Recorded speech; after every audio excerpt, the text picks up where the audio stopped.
Buonasera e ben trovati a questa nuova puntata di 20 e 10, questa sera interamente dedicata all'arte, alla cultura e all'Accademia di Belle Arti di Venezia. Ringrazio subito per essere qui con noi il direttore dell'Accademia Giuseppe Labruna. Buonasera e grazie per essere qui. Buonasera, e ringrazio anche Marina Manfredi, che è docente di storia dell'arte all'Accademia Belle Arti, nonché collaboratrice della direzione. Insieme a loro conosceremo un po' di più dell'Accademia, le novità e quelle che sono le opportunità che possono essere offerte ai giovani che sognano proprio un futuro anche lavorativo nel mondo dell'arte a 360 gradi. Iniziamo però subito con la professoressa Manfredi per capire un po' la storia dell'Accademia, una storia lontana nei secoli.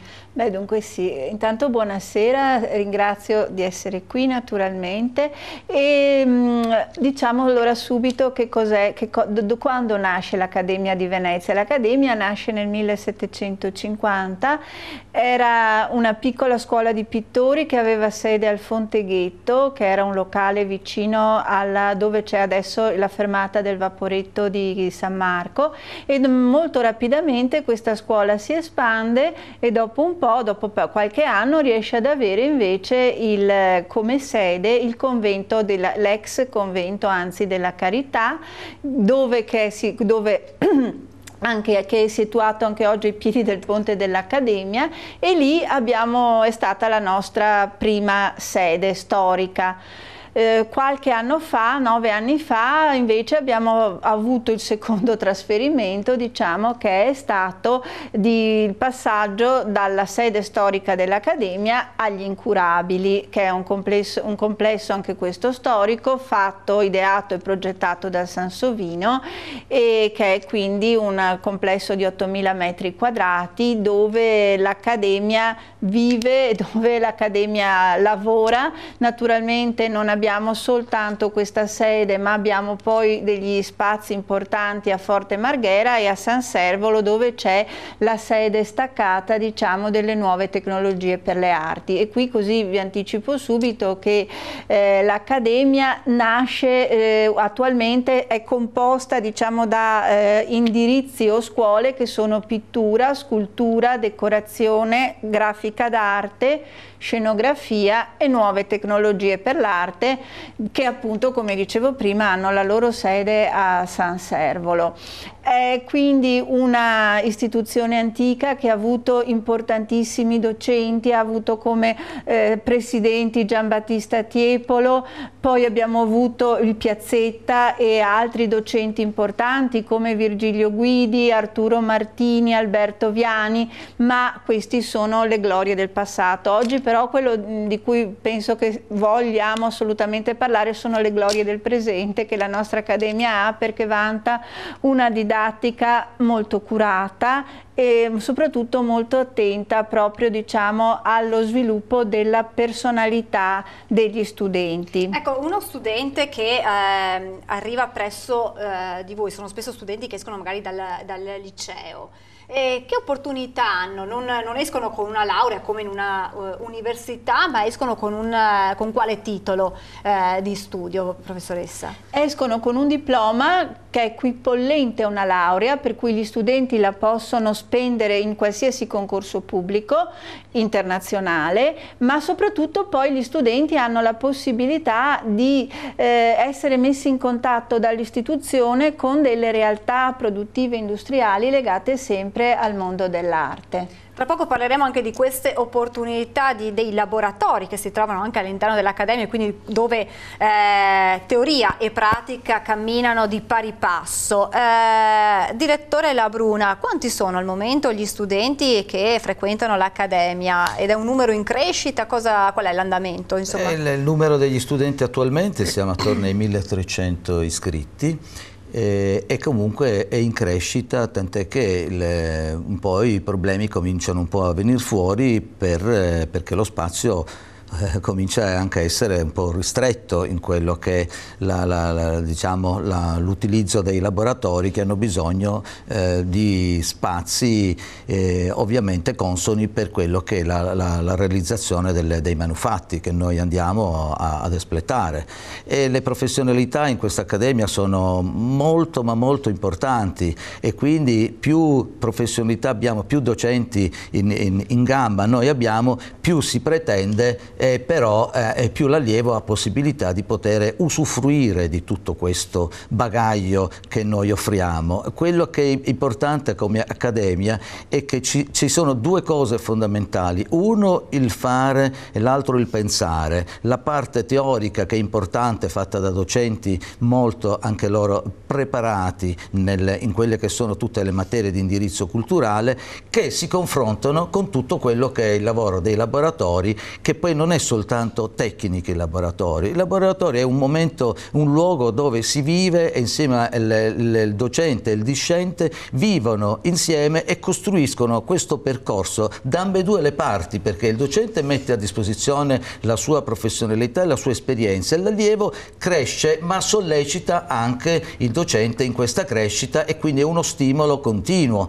E in questi laboratori si parla di poetica, di linguaggi culturali, di percorsi artistici, di tutto quello che anche argomenti legati alla filosofia, alla musica, alla storia dell'arte, e tutte questi saperi si fondono tra quello che è il costruire, quindi il conoscere i materiali, il rapporto con i materiali, le attrezzature, gli strumenti ovviamente che possono andare poi a rappresentare nelle varie discipline, tra il disegno, l'incisione, la grafica, l'acquaforte, l'acquatinta, la scultura. Insomma, è una scuola che offre tantissimo per chi vuole vedere quello che è un po' il vissuto dell'arte sotto tantissimi aspetti. Questo riusciamo ad offrirlo ancora oggi qui a Venezia.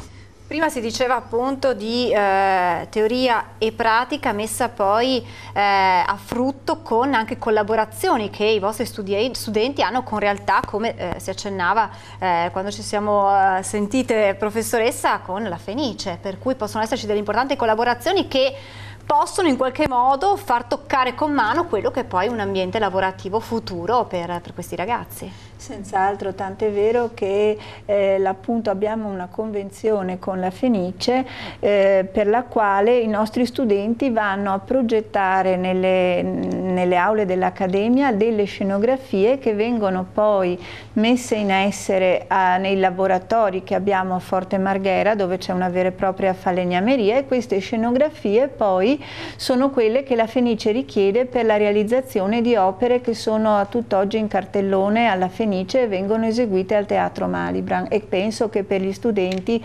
sia un'esperienza molto importante, perché vedono realizzare ciò che fanno, ciò che pensano, che idealizzano e che studiano nei laboratori, e vedono poi, vengono diciamo a contatto con una problematica molto più pratica, cioè come riesco a realizzare l'idea.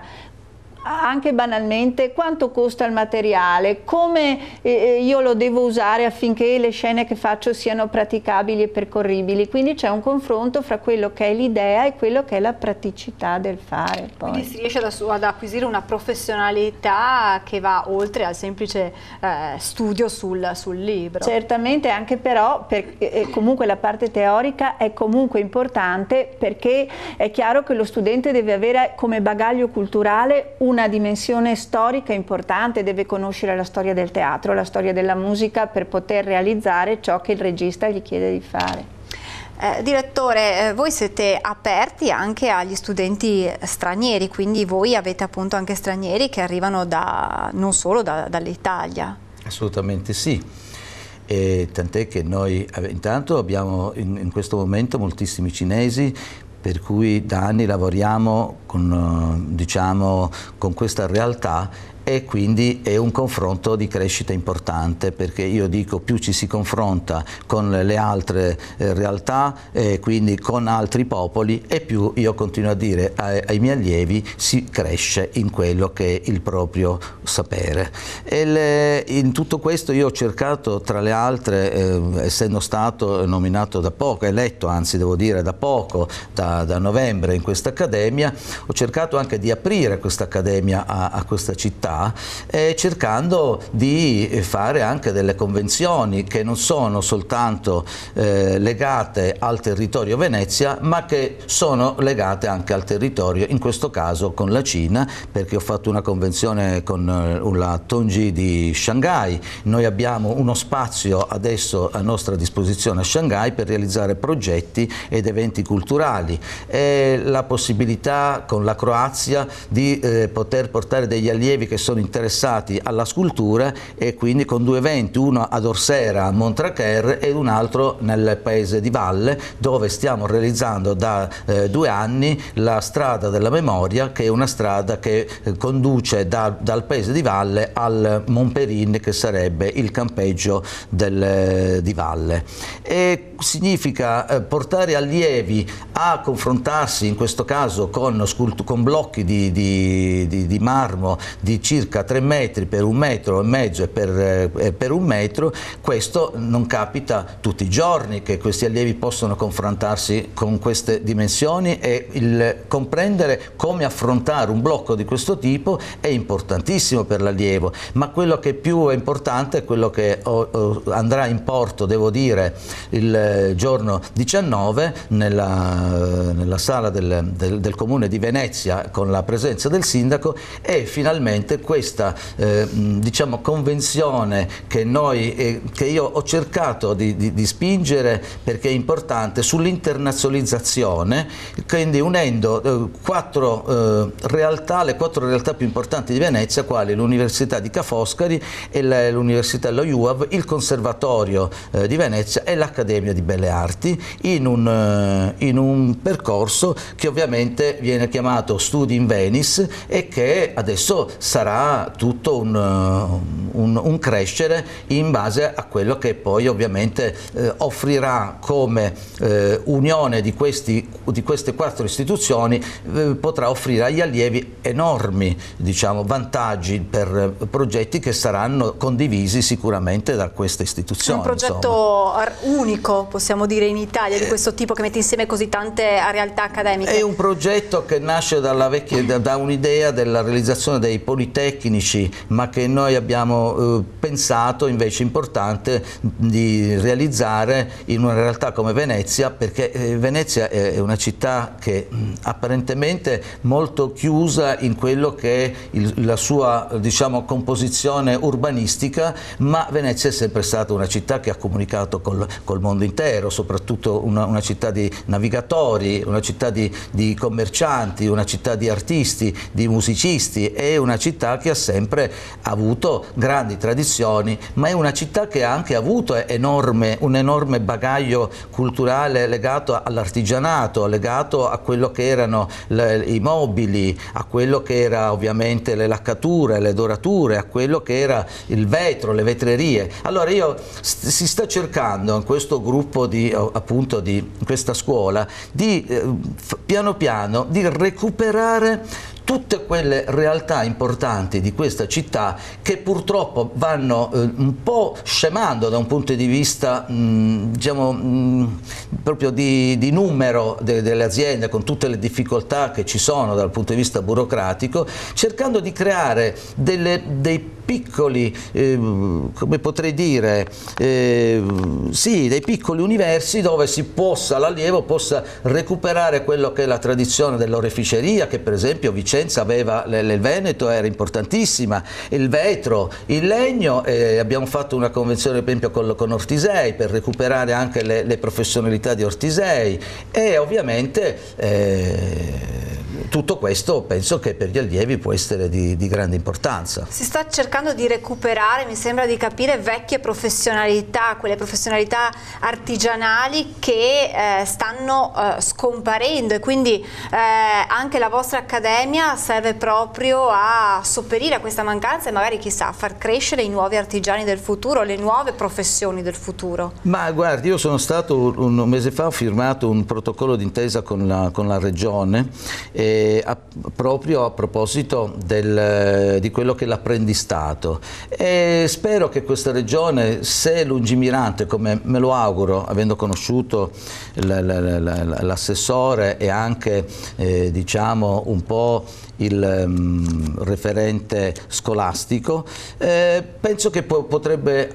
rinascere con nuove realtà importanti in questa città.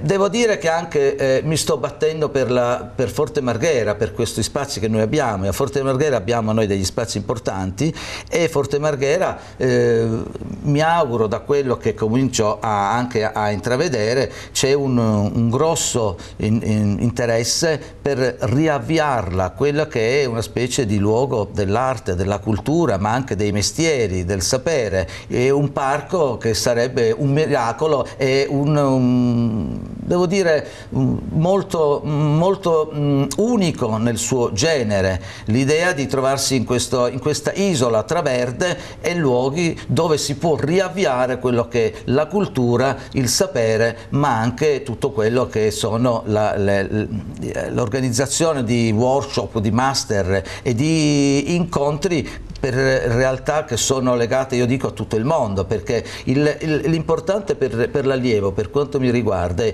far conoscere più realtà possibili, ma far incontrare più persone di altri luoghi, di altri paesi, perché tutto questo per me è una crescita. Io ho sempre viaggiato nella mia vita e ho sempre legato la mia vita al viaggio. Il viaggio è conoscenza, il viaggio è crescita. Gli allievi devono viaggiare, ma devono anche avere l'opportunità di poter incontrarsi per sviluppare questo percorso, questa idea, insomma.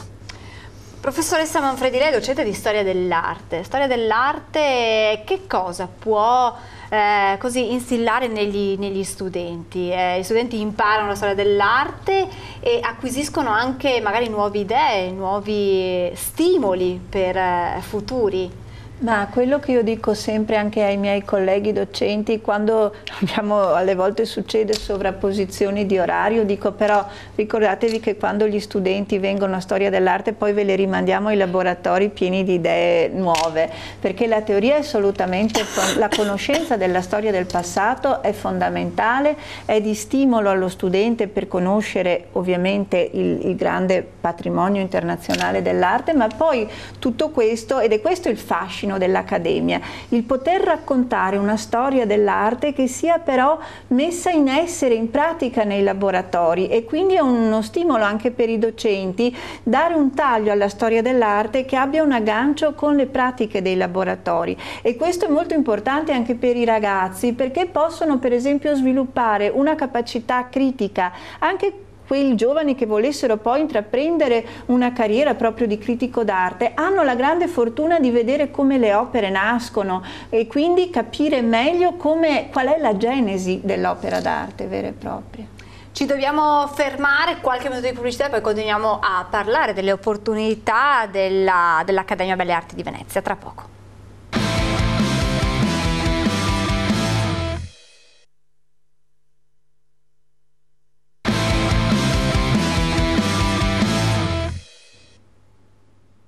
Di nuovo in diretta con 20:10, stiamo parlando di arte, dell'Accademia Belle Arti di Venezia, abbiamo parlato delle varie collaborazioni, convenzioni, tra queste una importante collaborazione, direttore Labruna, con la Galleria dell'Accademia. Sì, e questo è importante perché il rapporto con la Galleria dell'Accademia si riconduce molto a quello che è il mio ideale di scuola, dove esiste memoria storica e contemporaneo. Ai miei allievi ho sempre detto: più tu conosci la storia passata e più hai possibilità di andare avanti, meno conosci e più difficoltà hai ad andare avanti. Quindi l'idea di un'accademia dove possa mettere insieme e dare la possibilità agli allievi di vedere la memoria storica di questo paese e però anche portare avanti delle attività espositive e anche didattiche legate ovviamente al contemporaneo. Non ci dimentichiamo che abbiamo una Biennale di Venezia, e con la quale tra l'altro io ho anche avviato anche come si dice, delle relazioni di assoluta possibilità di lavoro e quindi di crescita, e quindi le due cose devono stare insieme e l'allievo deve avere queste due possibilità. Noi gliela dobbiamo offrire, poi sarà l'allievo stesso a comprendere che strada prendere, insomma. Io penso che tutto questo fa parte del nostro impegno da insegnanti soprattutto. Professoressa Manfredi, cos'è il Magazzino delle Sale? Il Magazzino del Sale è un luogo espositivo che ha l'Accademia in affitto dal Comune di Venezia. È un luogo per noi molto importante perché è situato a pochi metri dall'Accademia, sempre nella fondamenta degli Incurabili. Era un magazzino dove una volta veniva conservato il sale. Questo magazzino è stato ristrutturato e adesso è diventata per noi un'importante sede espositiva di mostre dei nostri studenti, e alle volte abbiamo anche collaborazioni con altre fondazioni, e diventa un posto importante perché è anche situato in un percorso espositivo importante, a pochi metri dalla Fondazione Vedova, e poi si arriva rapidamente alla Punta della Dogana. È una vetrina per i vostri studenti. È una vetrina molto importante per la didattica proprio, perché ovviamente possono esporre docenti, studenti e, come dicevo, collaborare anche con altre istituzioni culturali, insomma, per cui è importante.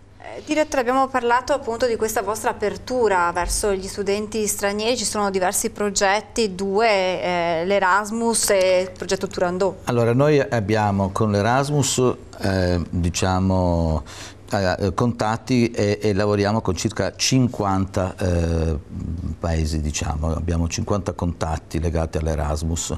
E una cosa che abbiamo fatto proprio in questi ultimi giorni è la possibilità di avviarci al progetto Turandot. Il progetto Turandot ci dà la possibilità di avere degli allievi cinesi e prepararli noi come per la lingua italiana, perché sono degli allievi che vengono a fare una propedeutica di 10 mesi, e in questi 10 mesi possono, gli diamo l'opportunità di imparare la lingua italiana, ma soprattutto in un luogo dove possono anche, mentre imparano, vedere cosa si fa in questa scuola, cosa si fa in questi laboratori, e cominciare ad acquisire anche quella terminologia legata agli strumenti, alle tecniche di rappresentazione, che spesso non si trovano in altre, diciamo, in quello che è lo studio della normale lingua del cinese, o di quello che è la traduzione dal cinese all'italiano. E quindi è un impegno importante che può offrire anche ai nostri allievi una maggiore possibilità di confronto e di crescita.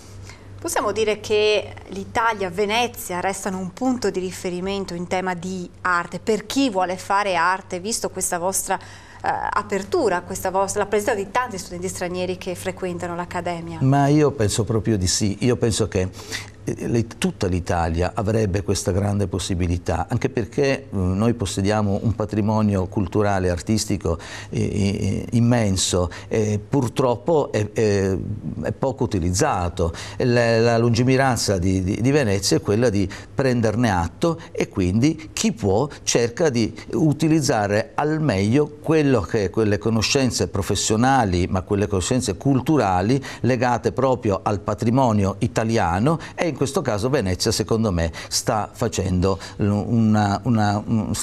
assunto una parte importante in quello che è una delle pochissime città italiane che, nonostante le difficoltà, anche perché dobbiamo tenere in conto delle difficoltà legate a quanto può costare un trasporto via acqua, per esempio anche noi in Accademia abbiamo spese notevoli, ma nonostante tutto riusciamo a costruire e a realizzare eventi, devo dire, anche importanti, e spero che proseguiremo in questo intento, insomma.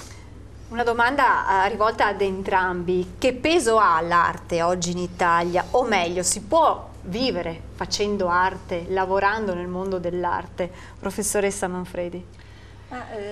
Io spero di sì, proprio che si possa vivere, perché, come dicevamo prima, l'arte offre sbocchi professionali sia agli storici dell'arte, ma soprattutto gli studenti che noi formiamo dovrebbero essere proprio operatori nel campo artistico, e quindi le sfaccettature possono essere molteplici.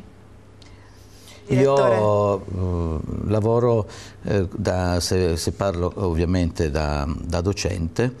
Credo che la possibilità di questi allievi gliela offriamo noi in due percorsi: un percorso legato alla conoscenza degli strumenti di lavoro e di quello che sono le tecniche di rappresentazione, perché in ogni caso avrebbero la possibilità poi di andare a utilizzare queste esperienze per andare a fare i tecnici. Dall'altra parte però io mi preoccupo molto di linguaggi e poetiche, nella speranza che questi giovani possano intraprendere anche quello che è il percorso dell'arte. Poi starà a loro, e quello che sarà il loro, anche la loro fortuna o meno, di potersi trovare un loro percorso. Noi però glielo offriamo questa opportunità, gli offriamo l'opportunità di avere sia lo strumento culturale e sia lo strumento professionale.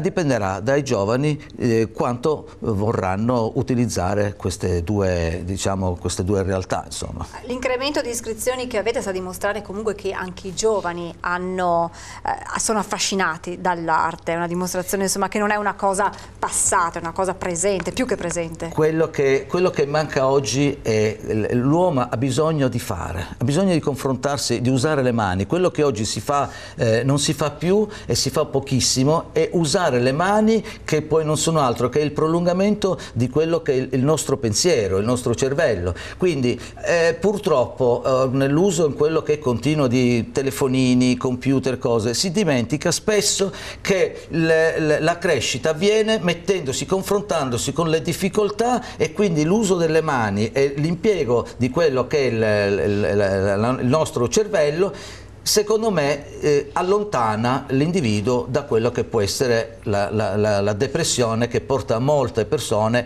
a trovarsi in una condizione dove non possono più confrontarsi col fare. E questo, secondo me, è un problema della società di oggi. L'uomo ha bisogno del fare, attraverso l'uso della terra nei campi, l'uso della materia, l'uso di quelle che sono le tecniche di rappresentazione, qualsiasi cosa, ma deve fare. Se togliamo questo all'uomo, secondo me togliamo gran parte di quello che è tutto quello che ha fatto sino adesso, insomma.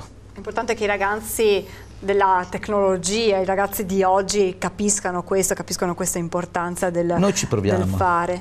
Professoressa Manfredi, l'Accademia è strutturata come un'università, 3 anni più 2, sì. Ci può spiegare un po' meglio questa? Sì, certo. L'Accademia è organizzata appunto come un'università, quindi è un 3+2, c'è un triennio che dà una specie di laurea breve, poi c'è la specializzazione che lo studente può fare da noi, in qualsiasi altra accademia o anche all'università, e comunque un biennio specialistico dove lo studente va ad approfondire le tematiche che ha sviluppato appunto nel triennio.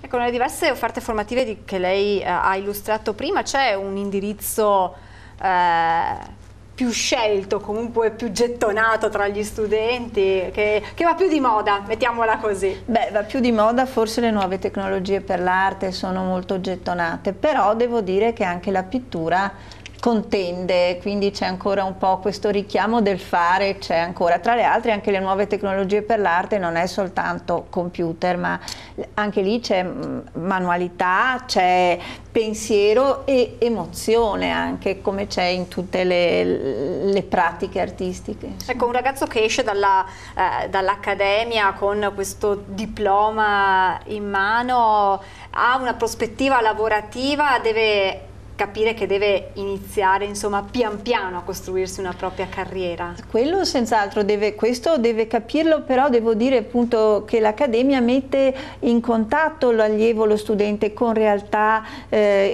economiche, industriali, laddove poi con gallerie d'arte, con realtà non so, d'aziende. Per esempio alle volte siamo stati contattati dalla Costa Crociere oppure da associazioni culturali che chiedono degli oggetti dono, piccole cose che però d'artista, che quindi lo studente che poi ha una sua capacità di intrapresa può fare, insomma. Direttore, cosa manca in Italia per l'arte, per valorizzare l'arte, il patrimonio artistico che abbiamo?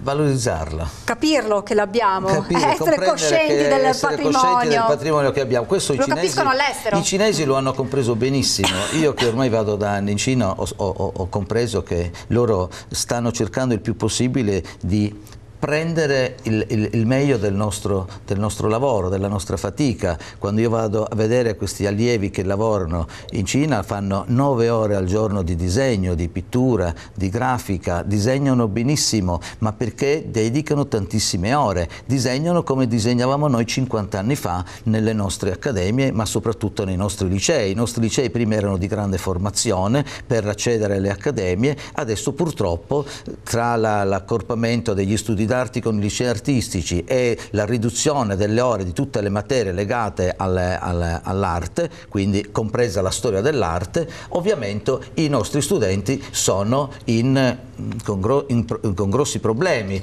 confrontandosi con questa realtà cinese che nel momento in cui prendono possesso della nostra lingua e anche della nostra cultura, credo che probabilmente loro saranno i nuovi detentori di quello che è il cosiddetto comprendere il valore dell'arte. Io spero, lancio sempre dei messaggi, dei segnali di allarme, dicendo ai nostri politici sempre: vediamo di comprendere l'importanza che ancora abbiamo delle professionalità che operano nel nostro paese e facciamo in modo che questo paese ripristini quello che è la grande attenzione nei confronti del nostro patrimonio artistico, ma delle professionalità che ancora abbiamo nel mondo dell'arte.